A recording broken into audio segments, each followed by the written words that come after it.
Thanks to the runaway success of The Perfect Run, I managed to get the ear of the PR team working with the development studio, and I've had a chance to absolutely tear through the early access build. I've also built up a hefty stockpile of notes, which I'll be turning into guides once the game launches. When I first tried the demo back in October, it was clear the game had big ambitions, and just as clearly, it was still figuring out how to hold them all together. I've seen plenty of games that enter early access too early, where you're basically beta testing a roadmap, but this wasn't one of those. Even then, the core loop had bite, and now it's been tightened, tuned, and expanded. While there are still a few mechanics that feel a little clunky or undercooked, the foundation is strong enough to build upon, and it's already delivering a compelling experience. To start with, there are 9 new survivors to recruit, on top of Tracy and Wayne, who were late additions to the demo, and the 4 original recruits, including my personal favorite, Joe. There are also 26 new zones, not counting the 8 new shelters, which double as scavenging maps before you convert them into proper bases. I do think a more modular system would be better, especially once you're managing a team of 15 people because you don't want to leave anybody behind. But hey, I'm sure they'll come up with some reason to cap that. Zones repopulate with zombies, and scavenging containers magically refill themselves. It doesn't make much sense, but then again, it's a video game first. Over time, I've noticed that areas which once held just a handful of zombies will gradually pack out every spawn point I know, and even add a few new ones. Thanks to that, I've been caught off guard once in a familiar low-risk zone like Griffith & Sons hardware. You can currently reach the conclusion of 2 leads, strange markings, and a faint transmission. Stay Calm and its evolved form, Evacuation, weren't available in the build I played. Interestingly, instead of wiping your save like the demo did after 7 days, the game just lets you keep going.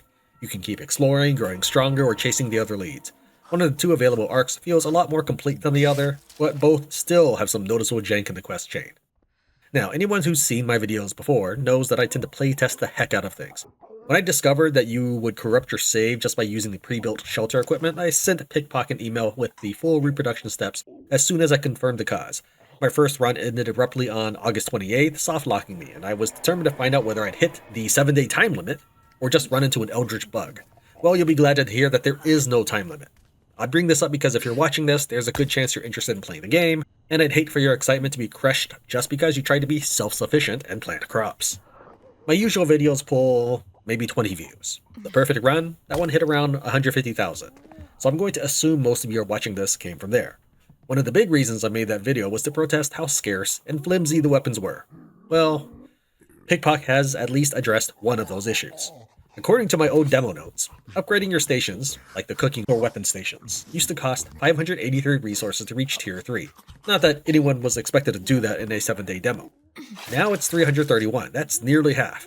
It's much easier to make progress now, and that means more leftover resources for crafting the weapons we actually want. Loot is now randomized. Even on a fresh start, zones near your shelter will show different loot values each time you play. Inside each container, you'll find a mix of static and random drops. Weapons are more common now, still flimsy, mind you, but you'll see them more often. If you liked what you found, you can revisit that container later after the loot has repopulated and try your luck again. Based on the hundreds of containers I tracked, they seem to pull from a thematic or comparative list. So if you picked up a single scrap of fabric, it probably didn't overwrite a mythic battle axe. So technically it could. If you find multiple units of the same resource in one container, odds are good that it rolled that item in place of something better. Think of it as a consolation prize. Of course, if I hadn't told you, you might see 3 wood and think, whoa, jackpot. For what it's worth, dollar bundles, expensive watches, necklaces, and fuel currently just exist to clog your loot table. They look valuable, but they do nothing, except take the place of something that might actually help you survive. The first time I saw NPCs loitering around with machine guns, I immediately brought out all of my precious loot, ready to barter like some kind of wandering merchant king. I thought I was clever, a trader, a diplomat, possibly a legend. They ignored me completely. Now that we've covered loot, let's talk about how your gear holds up once you've found it. You can now see bars for damage, speed, and most noticeably, a durability meter for your items in inventory, which sounds useful on paper. It's a welcome addition, but don't expect it to mean much in terms of comparative value. 2 weapons with completely different looking bars will still both snap after 6 executions. So rather than using it to judge which weapon is sturdier, it's best used as a general reminder of how close your current one is to biting the dust. As for new weapons, there are a few but nothing to write home about. There's a new sledgehammer, for example. I was hoping for something dramatic, maybe a crunching overhead drop like the pipe wrench's vertical swing. Instead, it's a horizontal smack. Sure, I wouldn't want to be on the receiving end, but it's not the head-smashingly good time I was hoping for. The game has leaned even harder into randomization, especially with enemy spawns. This has always been a thing. During my demo run of Griffith's Son's hardware, there was this one zombie I called the Traveling Zombie. It would occasionally show up in different spots, the downstairs office by the garage, the front of the store, or sometimes just lying on the floor near the telescope. Now certain maps even feature human enemies, and when the coin toss lands on them, the whole map shifts accordingly. Take the wash and dry laundromat, for instance. You might find a pack of zombies inside and on the roof, or you might get a clear rooftop, giving you a chance to climb up and watch an NPC awkwardly crouch walk from shelf to shelf, just like you do. I've taken to calling these scenarios Spawn Set Survivor and Spawn Set Zombies. It's all part of the game's unpredictable nature. If an NPC dies, you'll be hit with the guilt mental status, because in this world, everything is your fault, even someone's code. I'm looking at you, Eva. There are multiple spawn sets for zombies as well, usually a familiar set from the demo or a new configuration the developers are trying out. The most noticeable change is at the 9th Precinct station, where you can really see the shift. At the start of the game, you'll be asked if you want to play the tutorial. It's pretty basic, just a repeat of the first demo maps. But if you choose it, you'll be assigned to a consistent spawn location, which can be useful if you want a more predictable start. Skip the tutorial and you'll be randomly assigned to a shelter with different starting items and varying nearby locations. Personally, I think the real fun lies in exploring, but if you need a hand, I've made some pretty detailed maps to guide you. I've marked every survivor location, every plan. I'll include it all at the end of the video for those who don't mind spoilers, but seriously, play blind your first time, it's worth it. The new survivors are a step up from the original demo crew, though most of their traits are recycled. What makes them feel more developed is the addition of a proper dialogue window, which is used during the quest to present multiple choices, letting you dig a little deeper into the world you now live in. The options rarely do anything, mind you, but it's a nice change from the single barked line as you approach, which, for the record, still happens. As for the other human survivors wandering the map, unless they're tied to a specific quest, they're really just stand-ins for the zombies. You can either kill them or get out of their line of sight, that's it. One guy I found in an abandoned car dealership dropped a splint, a lockpick, and a baseball bat. Probably trying to jimmy open a safe while nursing a broken limb. I assume the splint is meant to make you feel bad for killing him, but let's be honest. He attacked on sight, and you might not have even seen a non-zombie enemy at that point. Also, the loot, completely forgettable. The bat is just one of hundreds you'll break through.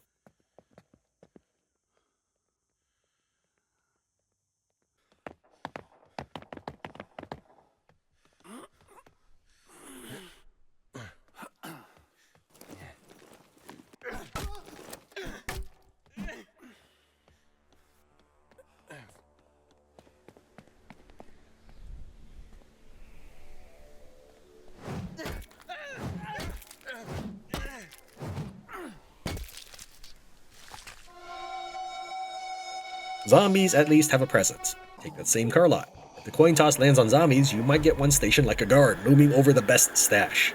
The place could be scattered with corpses that may or may not rise up the moment you blink. It's interactive.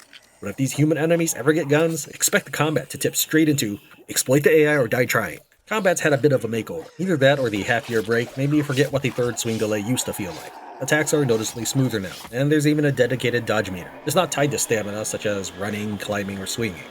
By default, the dodge key is Q, and you can see it run out in the bottom left corner of your screen. Rebinding controls is halfway there. You can change your main interact key, like setting it to F, but other interactions still default to E. I'd love to use R to exit containers, since it feels like the intuitive back button, but that's hardwired to escape. Even though R is listed for things like reload and next phase, changing those does not affect the menus or canceling queued action. I know many players use controllers, but I prefer the precision of mouse and keyboard. What about aiming guns? Well, guns are in a weird place. Most of my bullets vanish into the void. I'd assume my characters are just missing, but it happens too often to chalk up to poor aim alone. Realistically, few demo players get to the guns, and even fewer use them, especially after spending all that time getting good at melee. By the time you've repaired a firearm and scrounged up enough ammo, you've probably learned how to kite a horde around a mailbox, and come out the other side without a scratch. So gun feedback is probably limited, and the aiming hasn't been dialed in yet. Revolvers are thunderously loud, so much so I think one might wake up my family. There's no dual wielding unless you count the bolt pistol as your melee and strap something else in your firearm slot. Shotguns not in the game yet. They've always been listed in the tier 3 upgrades, but few people made it that far unless they are very choosy about what they scavenged. Even now, you need to find a broken shotgun and patch it together if you want one. And no, the 30-06 bar doesn't have a Springfield, not even a 22 tucked behind the counter. I can buy a lack of firearms being a thing for the purposes of playing a game. Maybe the original owners took them, died with them, used them all up. But the 30-06 bar, if you look real close at the map, is right next to an elementary school. that wouldn't fly in any Texas city with skyscrapers, helicopters, and gated mansions. I obviously can't speak for all Texans, but the ones I knew were proud to be Texan. Growing up during the time this game takes place, we didn't just pledge allegiance to the American flag, we had one for Texas too. There are schools in the game with Texas flags lying flat in the hallway. It's a nice backdrop, sure, but no self-respecting Texan is going to walk across that with zombie goop-covered boots, both for dignity's sake and you don't want to slip up and get eaten in the middle of a linoleum hallway, which, judging by how many nearby classrooms are completely empty, might not even happen. The buildings that go up tend to be the ones packed with the dead. You'd think at least a few would have fallen out a window by now. The game continues to feature what I call ambush zombies. These are the ones most likely to start a fight with you, and if you're trying a minimal kill speedrun like I was, you'll want to chart out how to stealth, dodge, or slip past each one. Sometime after the perfect run, devs added throwable bottles as a way to control zombie movement. They're extremely effective and strangely limited. You'd think a street littered with rubble, bricks, and broken glass would provide throwable options besides a limited one-time use bottle. I'd love to see the game move in that direction, especially as campaigns stretch longer. With 47 maps currently available, you're looking at a bare minimum of 24 days if you're doing one scavenging run per zone, assuming they're all conveniently close to your shelter. And by the halfway point in September, expect maps to be crowded enough that zombie wrangling becomes a mandatory skill. One last thing, and I say this with the utmost respect to the developers, but where I'm from, the second floor is the second floor. In this game, commercial buildings start on ground level, and the next floor up is the first floor. Really? Is that a New Zealand thing? I'm just saying, before I had to leave Texas, I never once saw a building that called its first floor ground. We had floors. We counted them. I think that just about covers the new update since I last played the demo. I'm especially proud of how I managed to flow from one topic to the next. Writing transitions doesn't come naturally for me, but I guess I've just spent so much time with the early access build that I had to lasso my thoughts to keep them from running wild. If you enjoyed the video, feel free to hit the like button on your way out. My wife was over the moon when she saw how many views the perfect run got. We're checking the progress every morning. If even a fraction of those folks came back to watch this one, that'll be more viewers than I usually get in a whole year. And hey, if you really liked it, I'm planning to try streaming the game on the same day this video goes live. I should admit I have no idea how to stream. I don't know the lingo. I only just today learned that POG might mean play of the game. I've heard people say it to hype something up, but never really gave it much thought beyond, well, that sounds silly. Keep in mind I've never played Overwatch, Call of Duty, or anything with highlight reels. I might not even be right about what it means.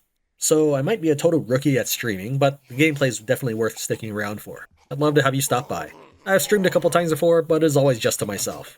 Until last time, when one actual person showed up.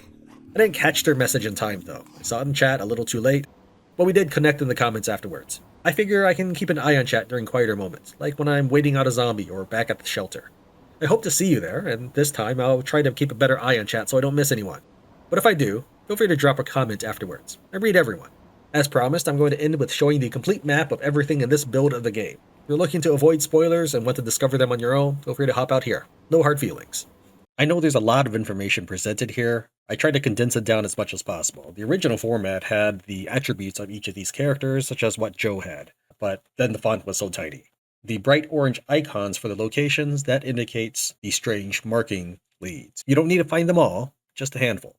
Same thing for the blue ones. Those are a strange transmission leads. You might have to do something to get them, such as moving into a shelter, so that might be a randomized thing. I wish I had more time to test things out, but I really want to get this video out on time when I'm allowed to talk about it, which would be the 8th. The dotted lines, the blue ones are for a strange transmission, and the orange ones are for the strange markings.